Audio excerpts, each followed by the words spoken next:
hamstring flexibility, okay? You'll see people doing basic passive stretching, whether it's leaning over like this, whether they put like a band on their leg when they're laying backwards, right? Stretch the backside of their hip. We are gonna do active stuff to strengthen your quads, eccentrically load the hamstring and glute, and reinforce the end range of motion, which is likely what's holding back your hamstring flexibility.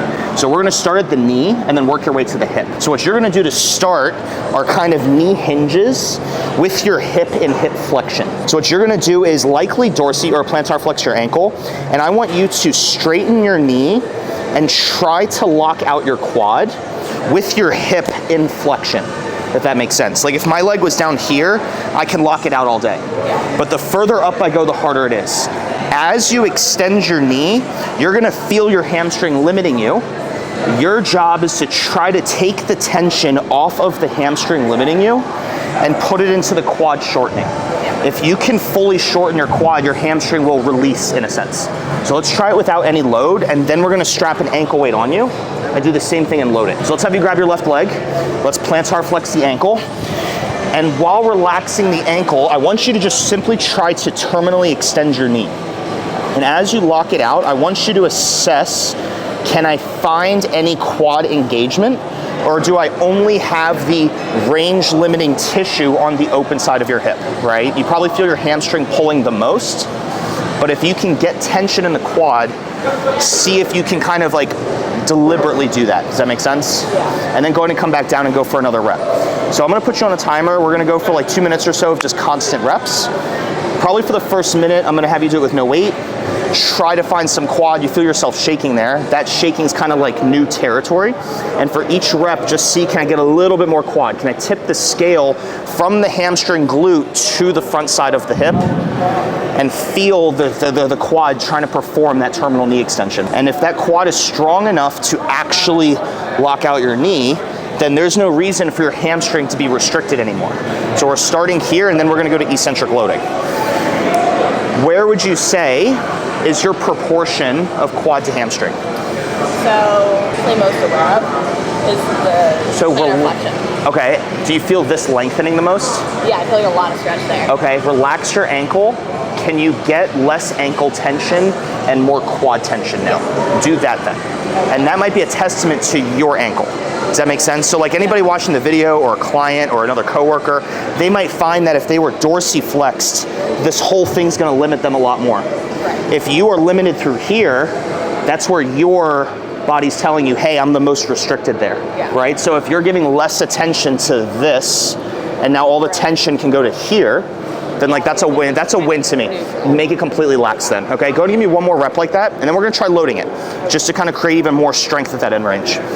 And just see how much more quad can you squeeze out of that as your warm up before we go ahead and load it further. Does that kind of make sense? Yeah. So extreme end range of motion, quad's the focus to reduce how much tightness is in the hamstring. This is a big part of how do we train for like the front splits, having the front leg go forward. If you can get that hamstring or that quad to shorten all the way, getting into the front split in this position ends up being a whole lot easier. All right? Go and bring your leg down for me. I have 5 pounds on here for reference. Now, if you were to tell me that the quality of stimulus you get is lower with the 5 pounds, right? You're simply not strong enough there. Fine, we'll take sandbags out. It's not a big deal. But again, I'm just trying to create more demand there and kind of force your quad to be recruited by adding more load. Let's see what you got. Same deal. So for you, ankles relaxed.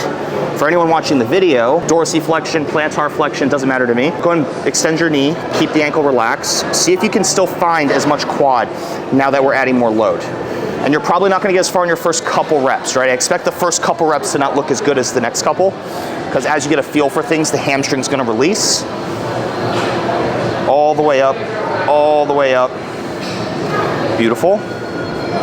Another thing you can do too, is if you wanna add layers to it, we always talk about layers of specificity, is you can add rotation to your knee. Think like the knee car, the tibia rotation, right? So okay, so do that then. You're just training more layers to it, right? Like there's not one way to do this. So I had you linear first. Now I'm telling you to rotate.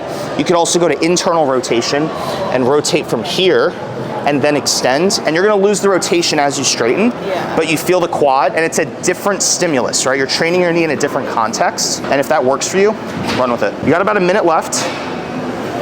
Lock it out, lock it out, lock it out. Nice terminal knee extension. The same way we talked about in the leg extension in the last video. Lock it out entirely. Feel the quad. Bring it back down. Let's get some external rotation there just so that you're touching that base as well.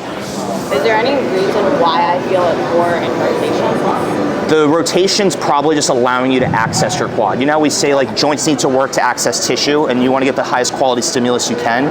For whatever reason, for your knee, the rotation just allows you to get more quad engagement on that. That's fine. It's funny because I get less quad engagement when I rotate. I get more like knee tissue, like the lateral knee tissue, not exactly the quad muscle as much.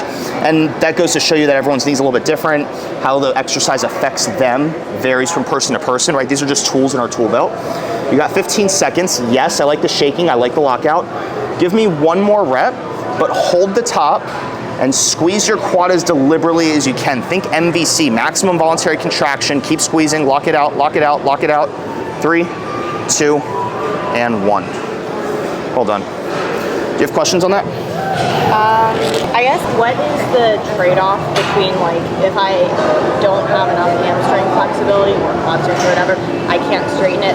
Should I come down a little bit? So you can't? Yeah, probably. If I had a client and like I have them up, if I had a client, I have them right here, this far up into flexion, and they can only go here. This is like fairly unproductive. You got like all the way here. So I'm inclined to think you as an individual could squeeze that last little bit out of it. But if a client is like stuck here, are they gonna get this much? It's too much distance to have them cover. So then I would tell them maybe come down here, work on that, and then over time, can we get them further into hip flexion? We're gonna eccentrically load next with a slider. I'll talk about that in a minute, but I'm gonna give you a sec. I'm gonna get a sip of water. So we did the knee hinge to contract the quad to release the hamstring. What you're gonna do now is eccentric loading for hip flexion. So you're gonna have yourself kneeling, right, on the left leg. You can use this for balance if you want to also take load off. And I want you sinking into the deepest possible stretch you can get. Reset back up. I have the box here if you wanted to do it like this, that's fine. What I don't want to see is you just kind of sliding into it. Okay, I want you resisting and feeling tension in the hamstring that's leading you into the fully stretched position. So whichever leg you want to work is going to go on the slider. The other leg's going to be kneeling. We generally want to keep the leg as straight as we can. The straighter the knee, the more it's going to accentuate the open side. Okay, and the open side, we're trying to open up your posterior hip, the hamstring and the glute. So begin driving down. Keep your butt squeezed on this left side. Maintain an anterior pelvic tilt, so think about sticking your chest up. And I want you to keep going until you feel yourself maximally stretched. And then spend a moment there. Keep sticking into it. If you got a little bit more, relax, try to breathe into it. Keep sticking your chest up, kind of trying to tilt that pelvis, that tailbone up. That should accentuate the stretch even further. And then when you had enough, you can reset, because we're not doing the concentric, you're only doing the eccentric, just the negative. Let's go again with that. Taking your time. The glutes contracted on this side, so this tissue can lengthen. You could also get hip extension here. And again, this is the focus. Hamstring, glute, keep creating tension in the leg to resist yourself. You're not letting gravity win or the slider win. And you're thinking anterior pelvic tilt. Your chest is rising, the tailbone's going up in an effort to kind of access more of your hip. You should feel more of a stretch when you tilt that pelvis upward. And then when you're at the end of it, where you can't access any more glute hamstring, use the pole, get yourself back up. Now another thing you can do too is rotate a little bit into it. Yeah. And now tilt the pelvis up more. And think about pulling the tailbone up and then sink even further into that. And again, it's not better or worse, right? It's just different. And if that line of tissue rotating the pelvis kind of gets more out of it, then we're good there. Let's do like 2-3 more reps. We could try the other side. Need help getting out of it? No. You got it? Okay. This is your assist if you need it. I wasn't expecting you to get that deep into it. That was really good. And so again, like you'll see people doing just like standard stretching like this, and there's merit to that, but the problem is their body doesn't trust them. And trusting, how do you build trust? Is through strength, right? Strength builds trust. You can get strong in your glute hamstring by resisting that stretch, and that kind of grants you that range of motion. So passive stretching has a role, but we need to do active stuff to kind of be granted that range permanently in a sense, right? Active range, not usable flexibility, useful mobility, right? Does that make sense? Yeah. Okay, take a second, and then we're gonna go over what the quad has to contribute to that movement. So we started with you trying to shorten this to lengthen this, right, through the knee hinges.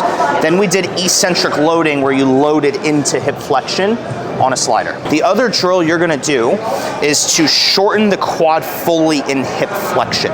So basically you'll see people doing this type of drill, very mindlessly kind of lifting their leg up. But we're gonna be very intentional about it, where I want you to see my spine position. I'm gonna be in anterior pelvic tilt, and I'm gonna lean forward until I'm at the end of my stretch through here.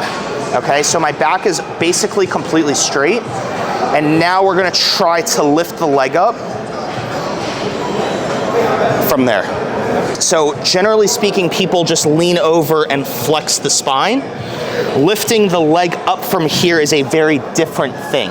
So again, you're trying to maximally shorten all of this tissue in an effort to build strength there, because in theory, if there's a lot of strength through there, there's trust, then there's a reason for this to be released. Do you see where we're going with that? So it's the same principle.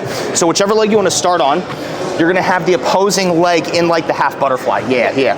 And so there's a couple ways you could go about this. I can give you 2 yoga blocks to kind of prop yourself up on if you wanted.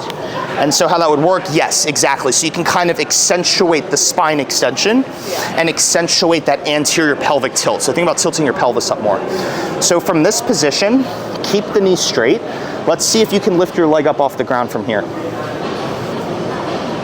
Keep that knee completely locked. You feel the quad contracting and hip flexion. Now relax. Now lean forward a little bit more, but keep that chest tall and anterior pelvic tilt some more. Do you feel the hamstring and the glute stretching? More hamstring than anything likely. I don't really feel a stretch. Go forward until you feel the stretch. Pause, anterior pelvic tilt. Is there any stretch there? Very low. Okay, you're very flexible here, so we can't exactly use that as feedback for where to go.